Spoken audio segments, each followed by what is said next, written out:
INA Podcast.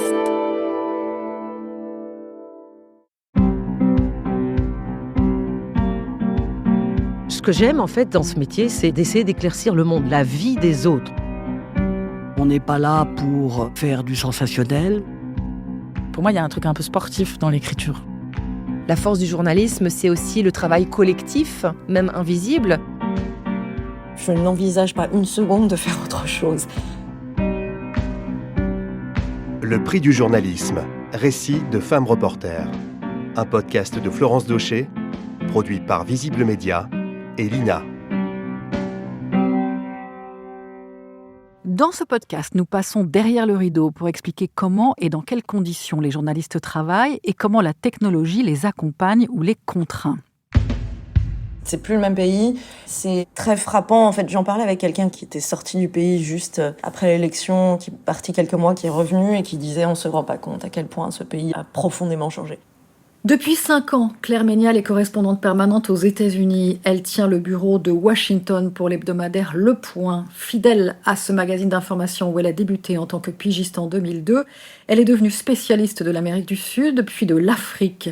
En 2016, elle reçoit le prix Albert Londres pour sa série d'articles dédiés à la crise des migrants, qui n'a pas cessé depuis. Nous avons le plaisir de retrouver Claire Ménial à distance. Bonjour Claire, ravie de t'accueillir. Bonjour. Nous sommes à distance parce qu'il était difficile pour toi de quitter les États-Unis sans être sûr de revenir. C'est vrai que ces derniers temps, les conditions ont un petit peu changé pour les journalistes étrangers et on n'a pas forcément très envie d'avoir à repasser des contrôles de retour dans les aéroports pour revenir dans le pays. Tout le monde est un petit peu inquiet, il y a eu un durcissement du gouvernement de Trump et donc si on peut éviter les séries de questions, c'est mieux. Quelles peuvent être les questions ? En général, juste où on habite, ce qu'on fait, pourquoi on revient, alors que souvent donc on dit non, j'habite ici. Mais il y a eu certains cas ces derniers mois de gens qui avaient écrit des choses, en particulier sur le mouvement pro-palestinien.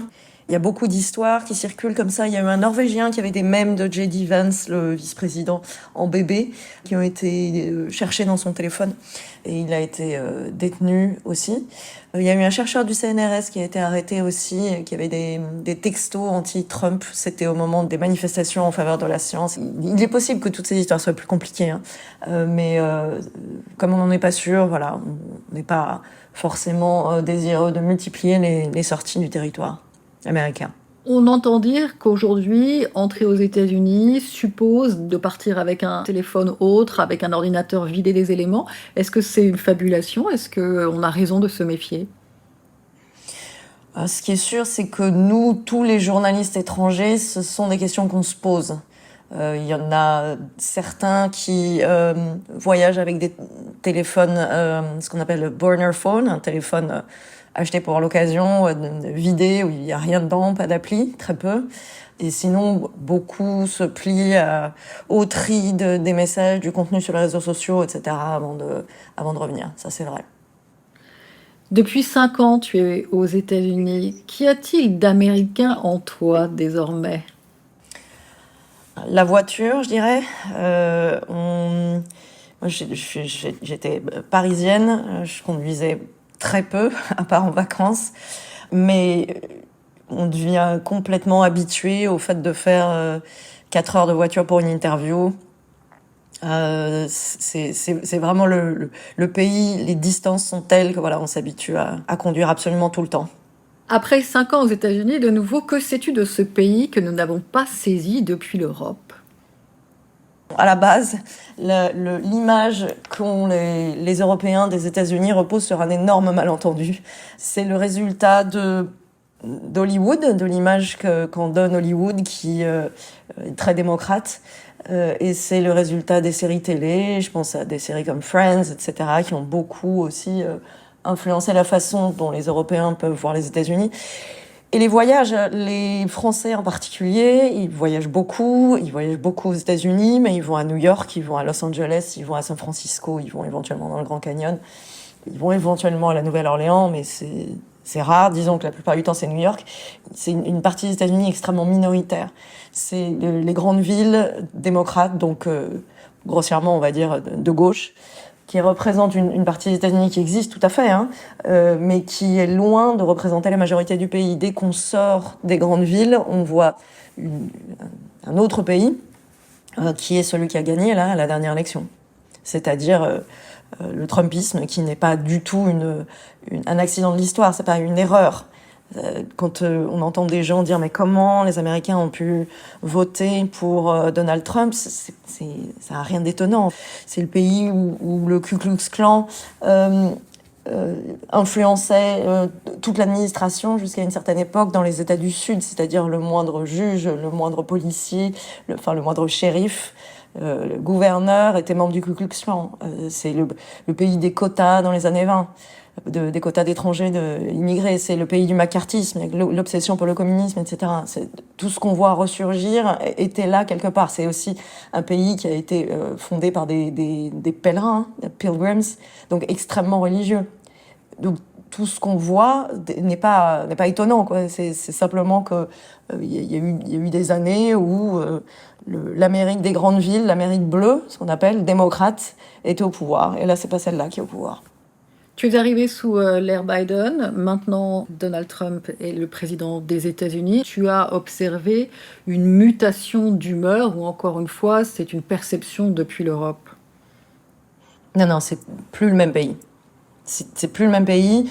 C'est très frappant. En fait, j'en parlais avec quelqu'un qui était sorti du pays juste après l'élection, qui est parti quelques mois, qui est revenu et qui disait on se rend pas compte à quel point ce pays a profondément changé. C'est absolument incomparable. La transformation des institutions est en cours. C'est une transformation absolument radicale et de fond. Y a-t-il des incidents sur la manière dont tu exerces ton métier aujourd'hui? Oui, alors par exemple, j'ai arrêté de tweeter là il y a quelques jours. C'est devenu trop exposé pour nous, journalistes étrangers. C'est-à-dire exposé à la réaction des Américains? Oui. Même si tu tweets en français? Bon, d'abord, ça se traduit automatiquement. Et puis par ailleurs, il y a des relais dans nos pays qui voient ce qu'on écrit. Donc si tu regardes bien, tu verras, je sais pas qui tweet encore parmi les journalistes français, mais de façon générale, tout le monde essaie de s'exposer beaucoup moins. Les derniers mois, il y a eu énormément de changements, dis-tu. Comment caractérises-tu ces changements dans l'exercice de ton métier? Notre visa passerait à 8 mois, ce qui, bien sûr, pour les correspondants basés ici, rend le travail extrêmement compliqué. Enfin, pour nous qui sommes ici, on nous dit que ce serait un renouvellement qui serait peut-être une formalité, y compris faisable probablement depuis les États-Unis. Enfin, on ne sait pas, mais c'est vrai que la grosse contrainte pour l'instant, c'est que on revient en France pour le refaire une fois tous les 5 ans, c'est pas grave, mais si c'est une fois tous les 8 mois, ça change quand même beaucoup la donne. Mais ça aura quand même des implications énormes. Vous imaginez bien qu'une rédaction va pas envoyer quelqu'un pour 8 mois, voire peut-être plus, mais peut-être pas. Il y a pas d'assurance de renouvellement. Hein. C'est-à-dire qu'en fonction de ce qu'on écrit ou de ce qu'on produit, on se dit qu'on peut être renouvelé ou pas. Nos permis de conduire, ils sont alignés sur la durée de notre visa. Personne, si vous restez 8 mois, personne n'a le temps de développer un vrai carnet d'adresses, des sources, comprendre le pays. Enfin, encore une fois, c'est un pays qui est absolument gigantesque. Donc, ça va tout changer. On ne sait pas quand et si ça va passer, mais c'est sûr que ça change tout pour nous. Le but de ce podcast, l'ambition, c'est d'éclairer la manière dont les journalistes travaillent. Lorsque tu es nommé à Washington, est-ce que c'est une proposition qu'on te fait ou c'est toi qui manifestes le désir d'être sur place? Non, c'est une proposition qu'on me fait. Moi, j'avoue que j'étais très attachée aux endroits que je couvrais avant, c'est-à-dire l'Afrique et l'Amérique latine. C'était vraiment des endroits que j'adorais. Et j'étais pas complètement convaincue que c'était un endroit pour moi. Ça s'est fait de manière progressive. Je venais un peu, une fois de temps en temps, pendant la campagne de 2020. Et puis j'étais au Capitole le 6 janvier 2021. Donc le 6 janvier 2021, c'est l'assaut des partisans de Trump sur le Capitole.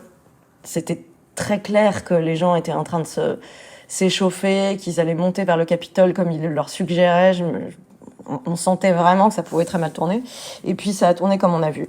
Et effectivement, à ce moment-là, je me suis dit, bon, il y a quand même quelque chose qui est en train de se préparer, quoi.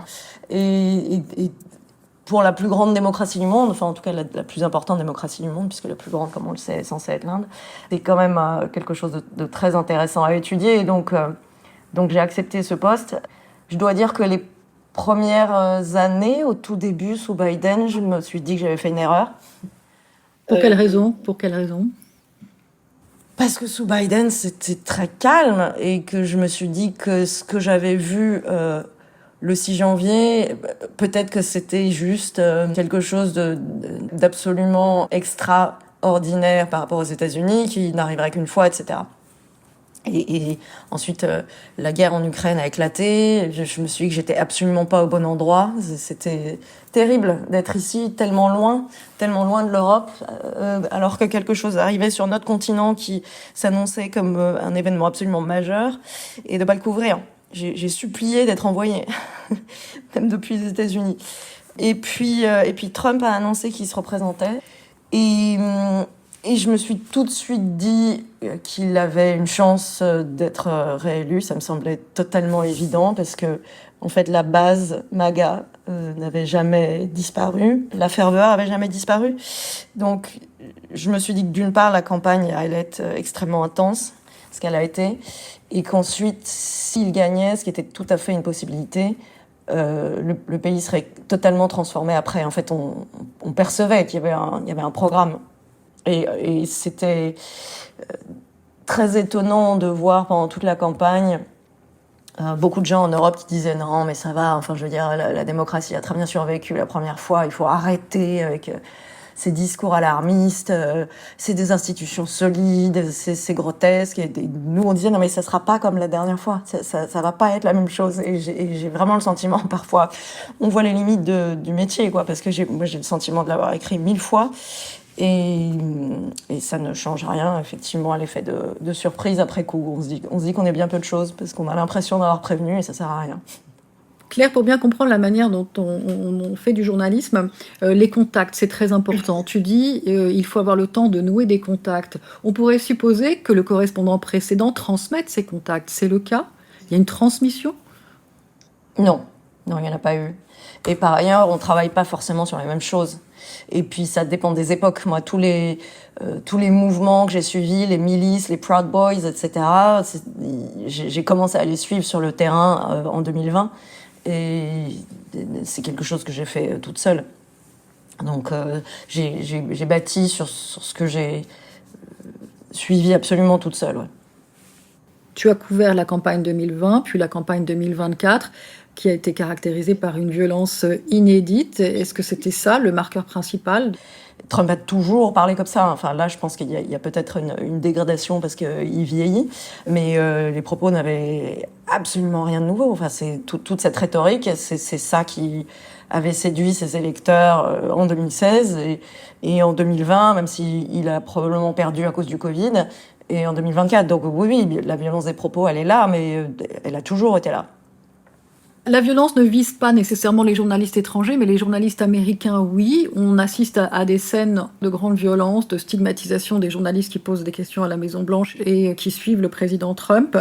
C'est aussi un phénomène que tu as observé. Est-ce que les journalistes aujourd'hui américains peuvent faire leur métier ? Moi, je suis très admirative du travail, sachant que cette violence, cette stigmatisation des journalistes, elle existe aussi depuis absolument toujours, c'est-à-dire la grande scène dans chaque rallye de Trump où il fait huer les journalistes. C'est un classique, ça arrive en général dans les 5-10 premières minutes, où il dit « et comme d'habitude, ils vont pas dire... que vous êtes super nombreux. » Il y a en général une masse de journalistes américains, donc il les désigne en disant « et ces gens-là qui vont à nouveau mentir sur la taille de la foule, etc. » Et à ce moment-là, toute la foule se retourne vers les journalistes et la hue. Effectivement, là, depuis qu'il est revenu, il y a énormément de briefings dans la salle de presse, ce qui était absolument pas le cas sous Biden. Et je trouve que les journalistes américains continuent vraiment à poser les questions. Donc oui, ils sont parfois rembarrés, etc. Mais il y a des mesures de rétorsion. On a vu avec Associated Press qui refusait d'utiliser le terme de le Golfe de l'Amérique au lieu du Golfe du Mexique. Et Associated Press, qui est donc l'agence de presse qui serait quelque chose comme l'équivalent de l'AFP chez nous, a dit non mais nous on va pas utiliser ça. Enfin on vend à des clients du monde entier, personne ne va utiliser cette expression. Donc leur accès à la salle de briefing de la Maison Blanche a été bloqué. Ils ont attaqué en justice. L'affaire est toujours en train d'être en justice, mais AP est revenu dans la salle de presse pour l'instant. Mais c'est un des exemples. Enfin là, il a attaqué donc le Wall Street Journal pour une lettre qu'ils avaient trouvée, qui était la lettre salace dans le livre d'anniversaire de Jeffrey Epstein. Il a attaqué en justice le New York Times, 15 millions de dommages, pour des papiers et un livre qui juge défavorable. Enfin, c'est une démarche organisée et voilà, c'est un tapis de bombe, quoi. Hein, ça ne s'arrête pas. Et ce qui est intéressant, d'ailleurs, je trouve, c'est que sur les réseaux sociaux, les républicains considèrent que ce qu'on appelle mainstream media, les médias grand public, sont des communistes d'extrême gauche vendus. Et pour autant, les démocrates, souvent, les trouvent trop tièdes, pas assez incisifs. Et moi, je trouve qu'il y a beaucoup de cas où ils sont tout à fait incisifs. Incisif, mais pas toujours. Nous avons vécu avec l'idée que la presse américaine était la plus libre et la plus rigoureuse au monde. Et pourtant, en 2023, lorsque la campagne se lance, 2024, il y a une forme d'omerta. La presse n'a pas fait totalement le boulot. Je propose d'écouter cette archive. Elle date de juillet 2024. Nous sommes à quelques mois de l'élection de Donald Trump. Près de 4 ans séparent ces deux moments. En 2020, Joe Biden, le cogneur.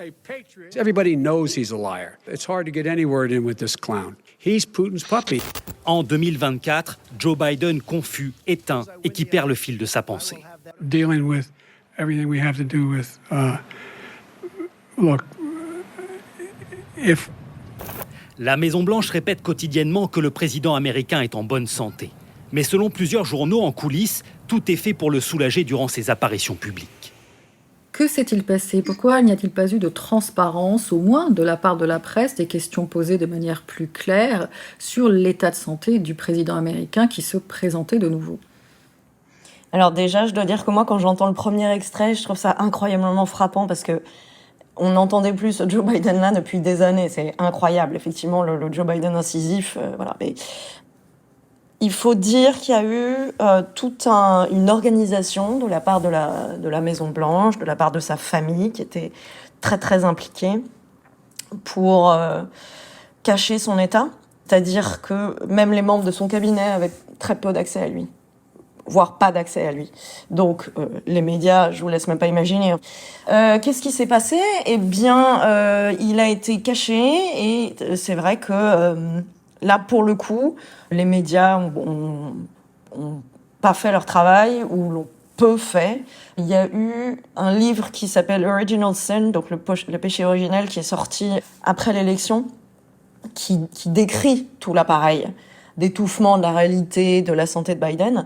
Mais c'est vrai que les 200 personnes interviewées ont parlé après coup, ce qui donne une idée de l'omerta dans l'administration. Par ailleurs, il raconte le cas d'une journaliste qui avait commencé à enquêter sur le sujet de la santé mentale de Biden. Elle a été menacée, elle a laissé tomber. 2 journalistes du Wall Street Journal, elles ont fait le boulot et elles ont été conspuées. Ce qu'on voit dans le livre Original Sin, c'est que des gens dans la campagne étaient très embêtés. C'est que quand ils essayaient de faire des événements de campagne en visio, ils avaient du mal à garder même les vidéos qu'ils obtenaient parce qu'ils n'étaient pas cohérents déjà. On parle de la campagne de 2020. 2024, on le voit une fois de temps en temps en vidéo. En fait, on le voit très peu physiquement. Très souvent, c'est les moments où il sort de la Maison-Blanche pour monter dans l'hélicoptère pour aller quelque part et il est couvert par les pales de l'hélico et en général, à chaque fois qu'on lui pose une question, par exemple, est-ce que vous êtes trop vieux pour vous représenter ? Il répond par « watch me », par exemple, « regardez de quoi je suis capable ». Il répond très très peu. Mais c'est sûr qu'il aurait fallu être plus incisif dans l'enquête et je pense que ça contribue énormément au manque de confiance envers les médias aujourd'hui. Par ailleurs, quand c'est devenu, après le débat du 27 juin contre Trump, quand c'est devenu complètement évident, c'est-à-dire on ne pouvait plus prétendre que Biden était le même homme. Enfin, c'était pénible à voir. Moi, ce soir-là, j'étais avec des républicains, des lobbyistes, dans un bar de Washington, en train de regarder ce débat. Tout le monde se décomposait. J'étais avec des républicains, justement, qui guettaient les réactions sur mon visage. C'était incroyable. Enfin, personne s'était rendu compte de l'ampleur du problème.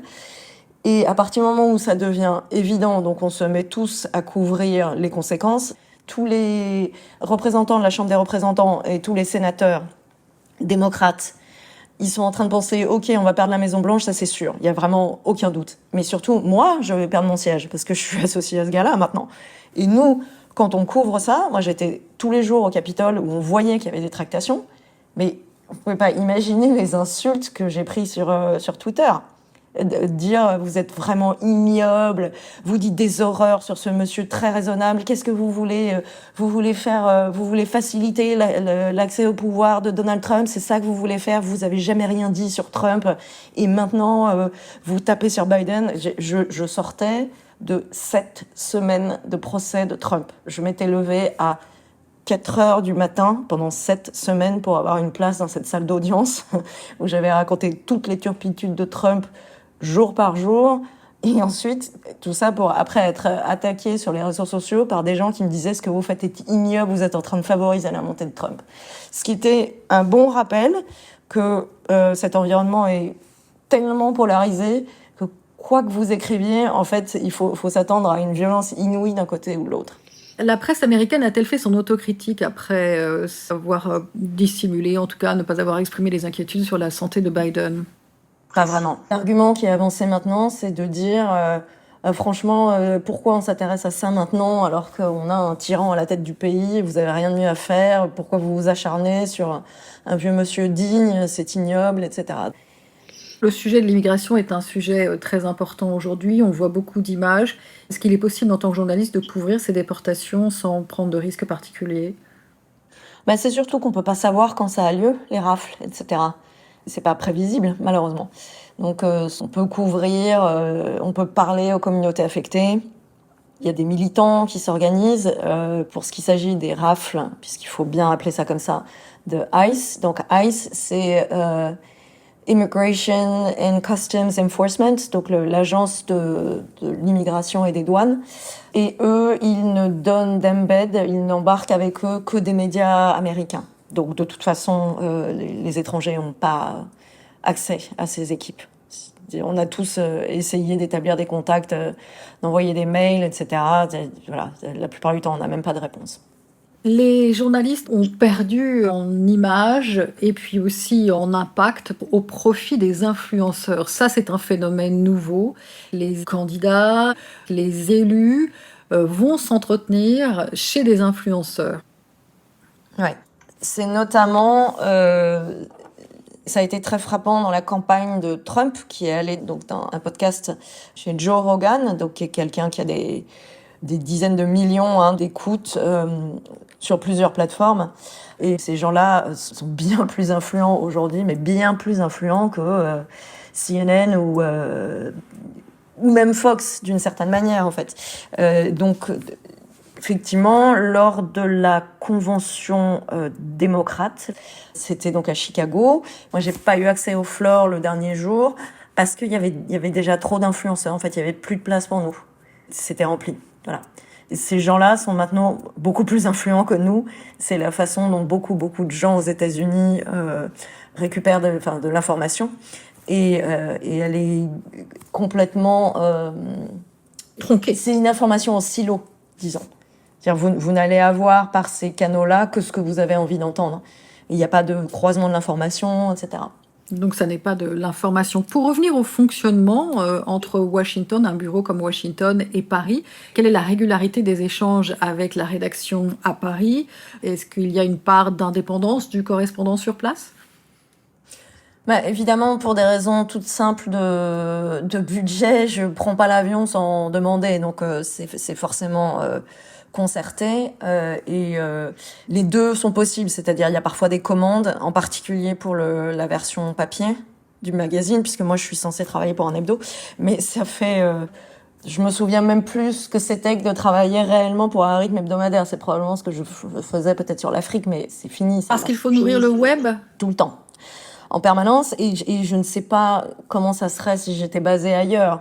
Mais basée aux États-Unis, il y a 3 grosses news par jour, 3 grosses informations au moins, hein, je dis ça, mais par exemple la nuit où le couple israélien a été assassiné dans les rues de Washington. J'ai envoyé mon papier peut-être à 5h du matin parce que le temps de faire les interviews, le temps d'écrire, etc., le temps d'envoyer. Je suis allée à la Maison Blanche le lendemain pour savoir ce qu'elle allait en dire, Caroline Leavitt, la porte-parole. On redoute tous qu'il y ait un incident pris comme prétexte pour instaurer une sorte d'état d'urgence.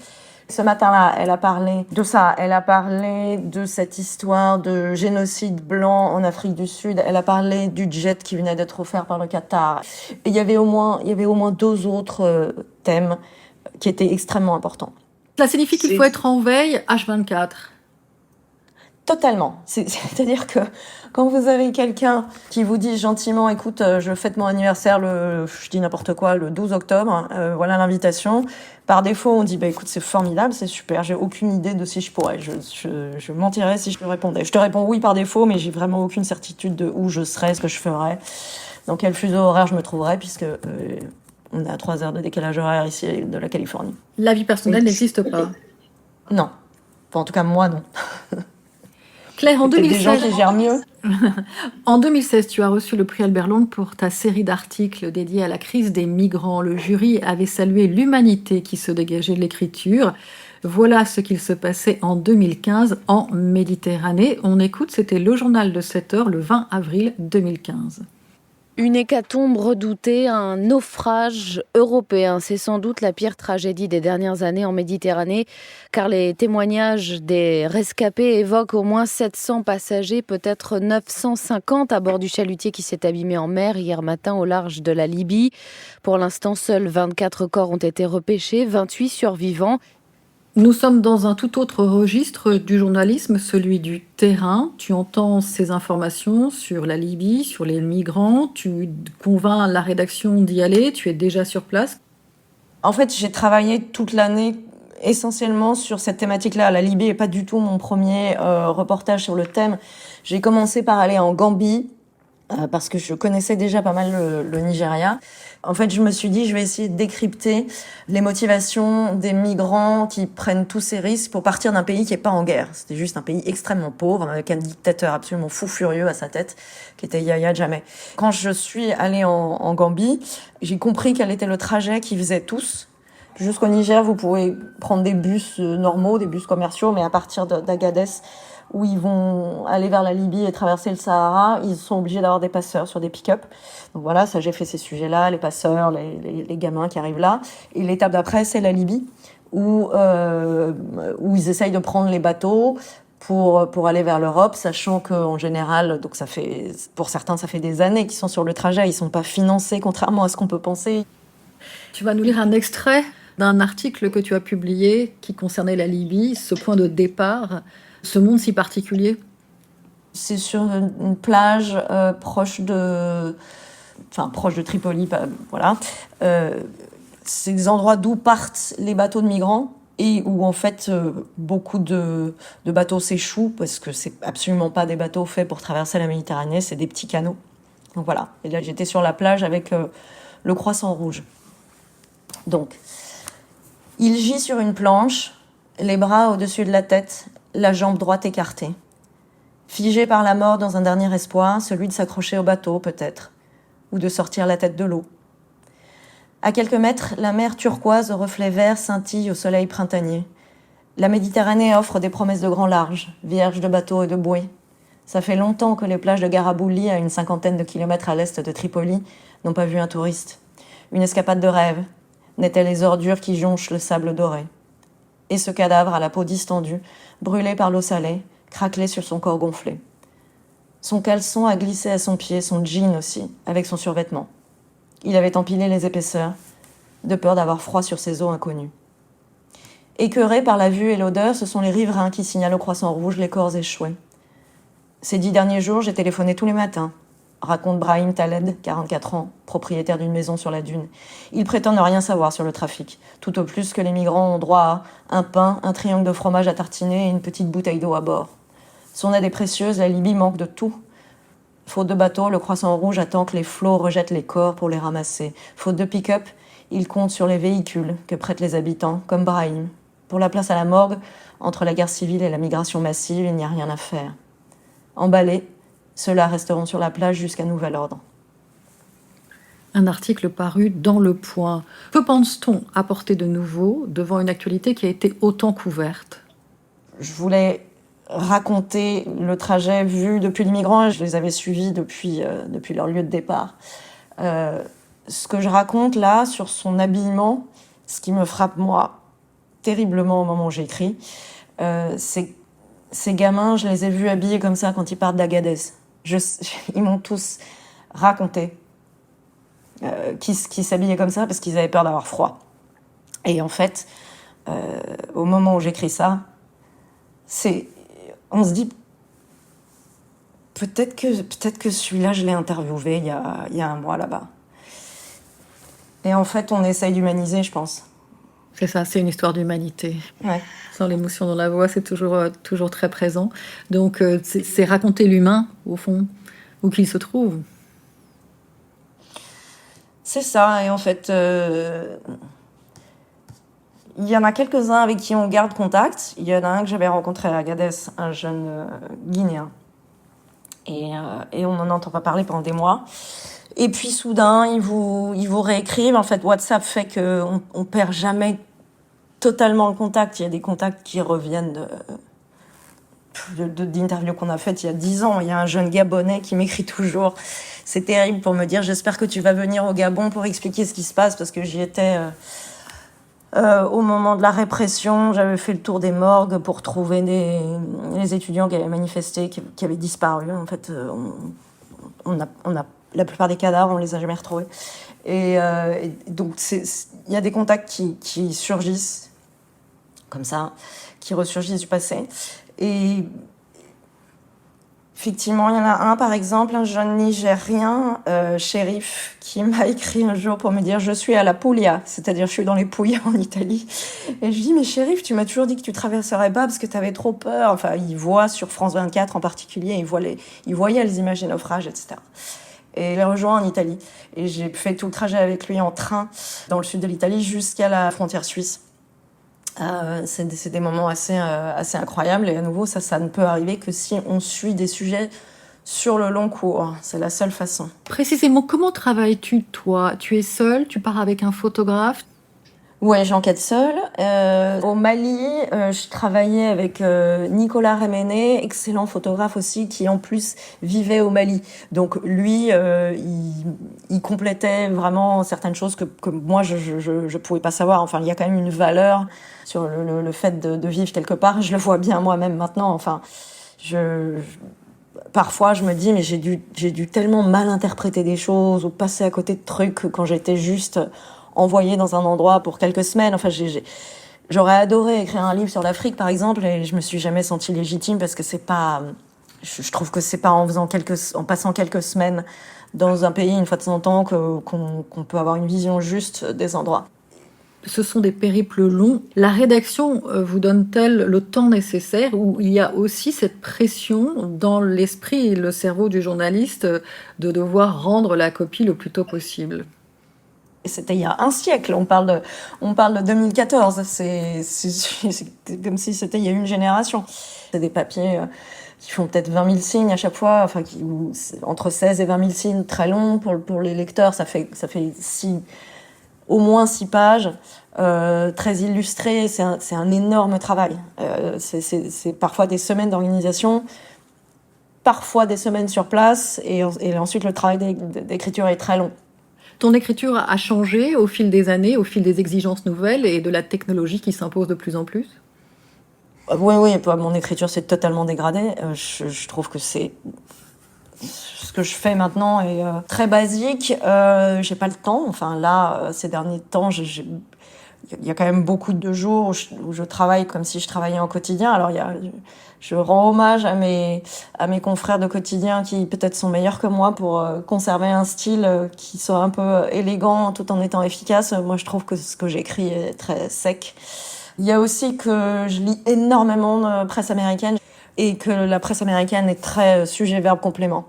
Dans les longs formats comme le New Yorker, The Atlantic, vous allez avoir des choses très écrites, mais le New York Times, le Washington Post, c'est extrêmement informatif. Et c'est vrai qu'à force, probablement, ça a aussi déteint sur ma façon d'écrire à moi.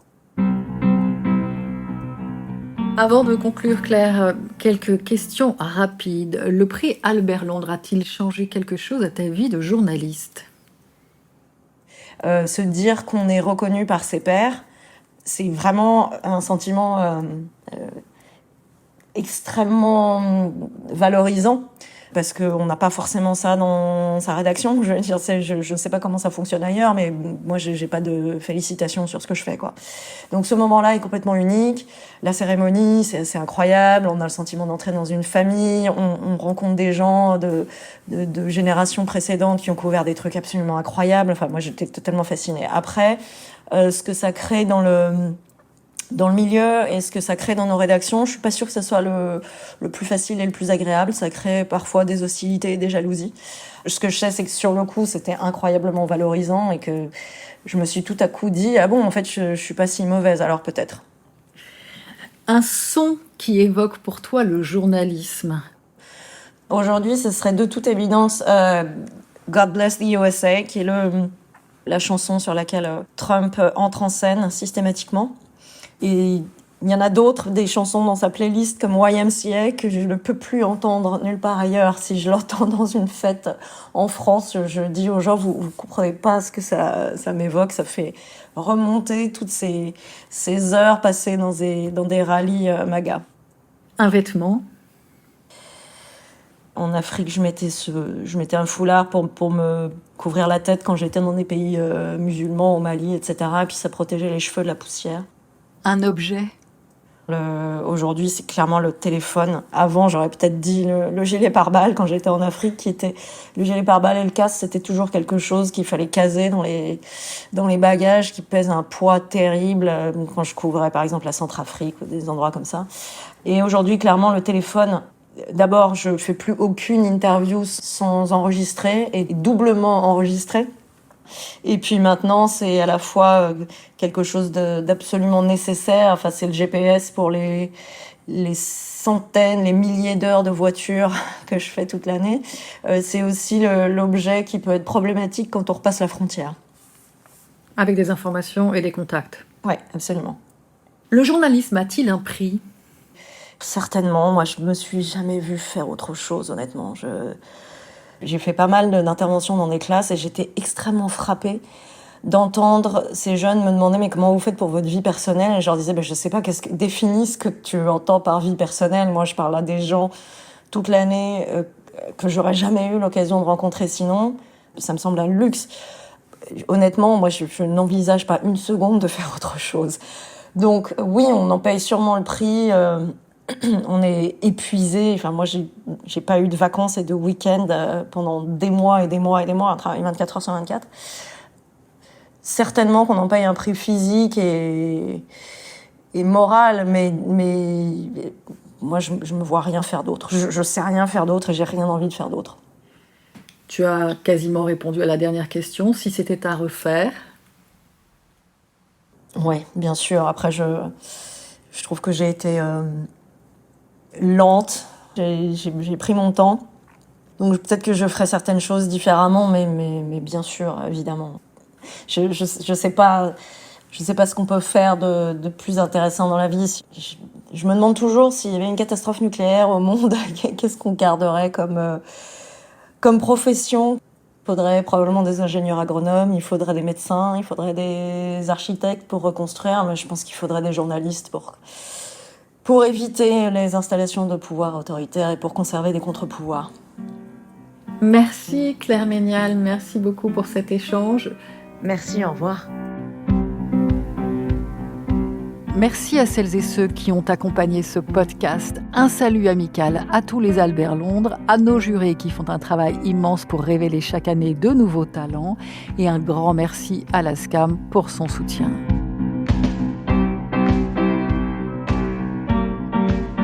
Le prix du journalisme, récit de femmes reporters.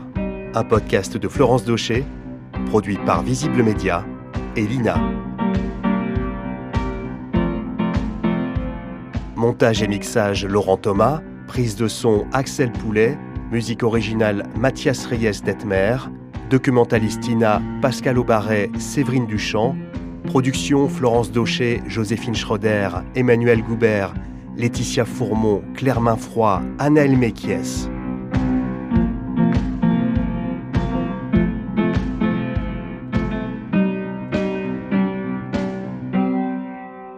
Le prix du journalisme, récit de femmes reporters, est à retrouver sur toutes les plateformes d'écoute et sur podcast.ina.fr.